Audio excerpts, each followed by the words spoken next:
All right, folks, let's get into this Unrivaled. Now, I will admit this weekend it was a little difficult for me to catch all of the games live because we had football coming out of the wazoo all weekend long with the college football on Thursday and Friday, and of course the NFL on Saturday, Sunday, and Monday. But nevertheless, I got my Unrivaled in, and I'm going to give you guys my top five biggest takeaways from the weekend of Unrivaled. And I think that's what we're going to do going forward when I give you guys my weekly Unrivaled recap. So here we go. My top five big takeaways of the weekend of Unrivaled. Number one, I'm going to give you the Rose, specifically Chelsea Gray.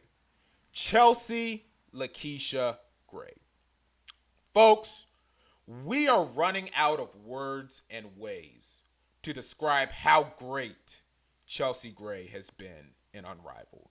I mean, she has just been absolutely phenomenal, so dominant, so clutch, so sensational. And on Friday night against the Vinyl, she hit her ninth game-winning shot in Unrivaled. 9 game-winning shots. I mean, it's like we said last week, folks. She just hits big shot after big shot after big shot. And when she hit that game-winning three-pointer, as soon as the ball was in her hand and as soon as the ball left her hand, you knew that shot was going in. And then, of course, on Friday night, she had 23 points, shot 7 for 15 from the field, 4 for 7 from 3, and then turned around on Sunday and put up 38 freaking points. I mean, folks, if she keeps at this pace, forget about just winning Unrivaled MVP. We're going to have to open up the conversation about Chelsea Gray being the Unrivaled GOAT. Because ever since Rose started the year 1-4 last year, Chelsea Gray has dominated on the court for what feels like every game. I know Nafisa Collier won Unrivaled MVP last year, but Chelsea Gray has just been dominant and sensational during that Rose Championship run, and so far that has carried over into this season. And I mean, after how dominant she was last year, you would have had to wonder naturally anyway, maybe, just maybe, if she was going to cool off a little bit, or better yet, how would she follow up things from last season? And well, she's following it up in a major way. I mean, what she's doing in Unrivaled is freaking insane. Her passing, her shot making, her court vision, her clutch gene, her defense. I mean, just some absolutely sensational stuff from Chelsea Gray. And I was thinking about this earlier today too. I feel like this is a conversation that probably needs to be addressed. I mean, at some point, as dominant as Chelsea Gray and as Rose been, you would have to wonder, are the Rose maybe relying a little too much on Chelsea Gray?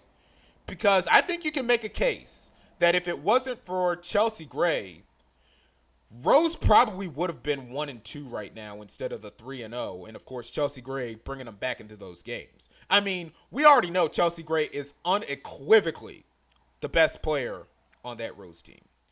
But if Chelsea Gray were to have an off night or something, who's the next go-to option?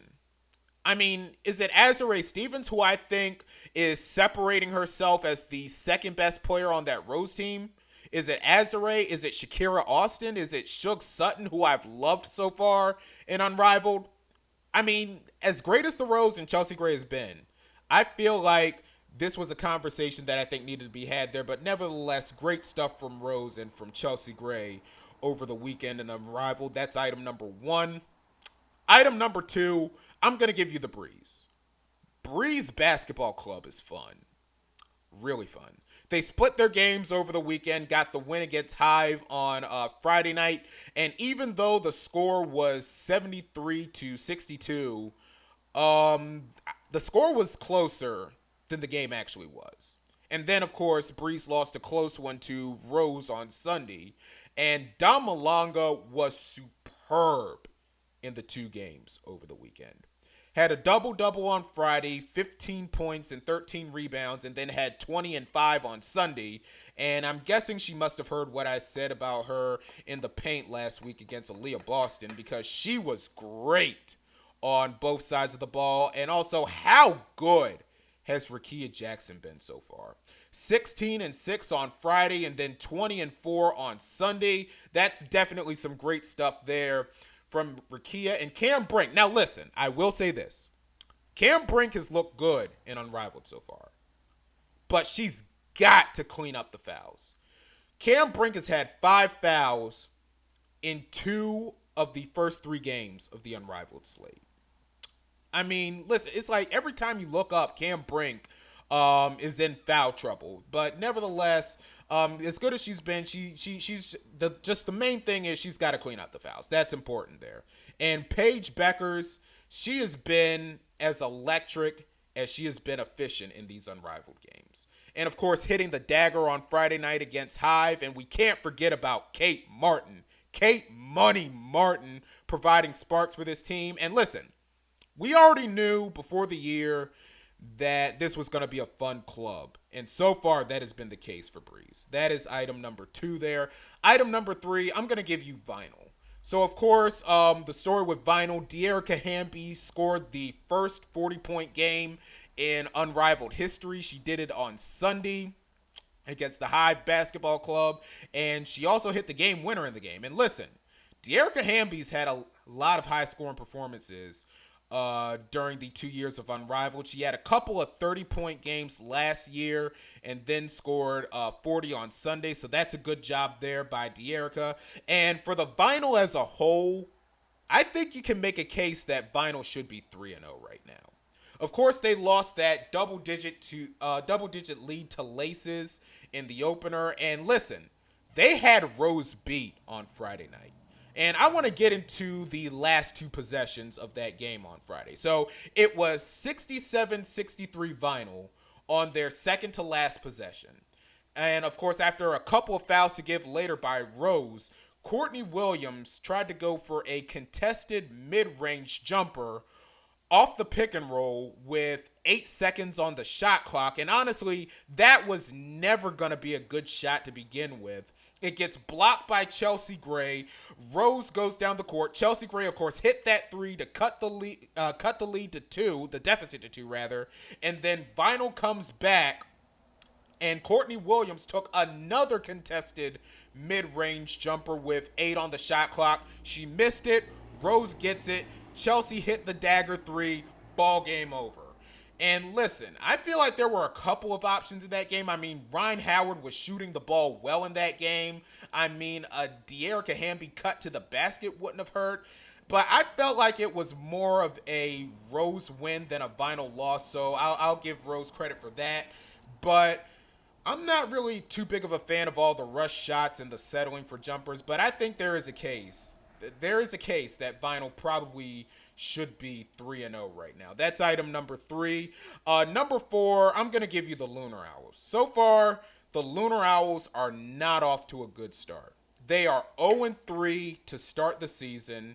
And last I checked, they are dead last in point differential. I think that's from our friends at Across the Timeline. They got blown out in their first 2 games against the Rose and the Phantom. Now, granted, they were more competitive on Monday night against Laces, who've been great so far this Unrivaled season. And Aaliyah Edwards had a great game on Monday night, too, with 38 points and shooting 16 for 19 from the field. And listen, we said it last week. So far, the Lunar Owls look like a team that clearly misses Nafisa Collier and can't wait for Skylar Diggins to come back. Now, listen, it is far too early to declare a team dead. I mean, after all, it is just the first weekend of Unrivaled, and Lord knows we learned that lesson last year with Rose starting the year 1-4. But the Lunar Owls need to figure the chemistry out, because the chemistry is not chemistrying.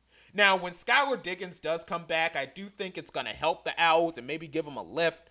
But right now, it's a very rough start for the team. And speaking of rough starts, and this is where I'm going to give you number 5, the Hive are off to a rough start as well. They are also 0-3, And if you watch the first two games, the scores might have looked close, but the scores were closer than the games actually were. And listen, this is another team that needs to figure out the chemistry. But I'm not ready to sell my Hive stock just yet. I saw some really good defense from Sanaya Rivers and some really good offense from Sonia Citron, who gets and makes her own good shots. But the thing is, they just gotta fall. And there have been some scenarios where shots just haven't been falling for Hive, and then until it got late in the game, and by the time that the shots were falling, Hive were already in too big of a hole. But just like the Lunar Owls, the Hive don't really have the best constructed roster when you step back and look at it. But like I said last week, it's going to take a few games for them to figure this whole thing out as far as the Unrivaled is concerned. And that, of course, folks, is my top 5 takeaways from the weekend. Look, I could have given you that Laces Miss game. That Laces Miss game was a fun game on Saturday night. When the two teams were tied at 81, that kind of felt like an overtime game there. The two squads going blow for blow, and I think it was Brianna Stewart, if I'm not mistaken, who hit the game winner in that one. That was a crazy finish there. But overall, really good week of Unrivaled hoops. I was trying to get the Unrivaled in along with the football over the weekend, but really a great sports weekend overall. Great sports weekend. A lot of good basketball, folks. A lot of good basketball. Like, comment, subscribe, click that notification bell to be notified of when I post again, and also follow me on Twitter and on Bluesky at CW Talk Sports. That's CWTALKS Sports, and I will see y'all the next time. Peace.